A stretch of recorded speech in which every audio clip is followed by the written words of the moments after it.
Hi, this is Indu and you watching Simple Indu. Today I am here with a new requested video.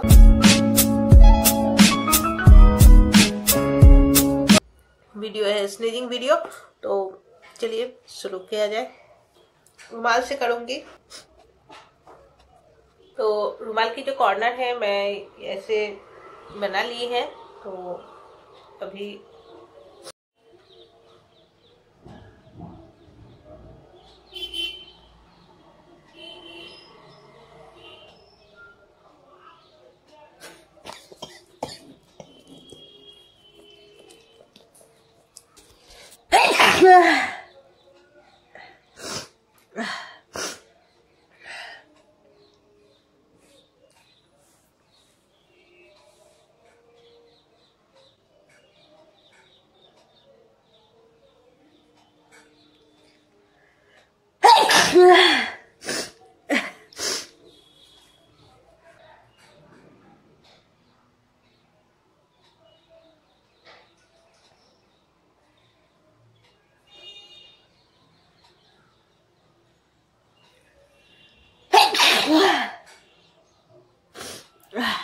तो मैं और नहीं कर सकती, छींक देते देते मेरी एकदम नाक लाल हो गई है।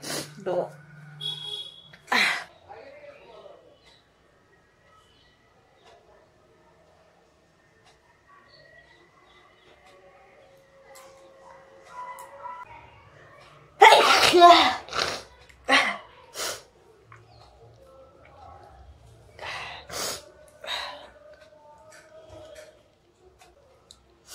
दोस्तों नाक पूरा लाल हो गया मैंने छींक देते देते, और अभी और छींक नहीं दे सकती मैं। अब तो वीडियो अभी यहीं पे ख़त्म करती हूँ। मुलाकात होगी अगली वीडियो पे। तो होप कि वीडियो आपको पसंद आए। अगर पसंद आए तो एक लाइक और कमेंट करके जरूर बताना और सब्सक्राइब कर लेना। तो मुलाकात होगी अगली वीडियो में। तब तक बहुत अच्छी रहिए, आनंदित रहिए, खुश रहिए। टाटा बाय बाय, सबा खैर, और मुझे आ रही है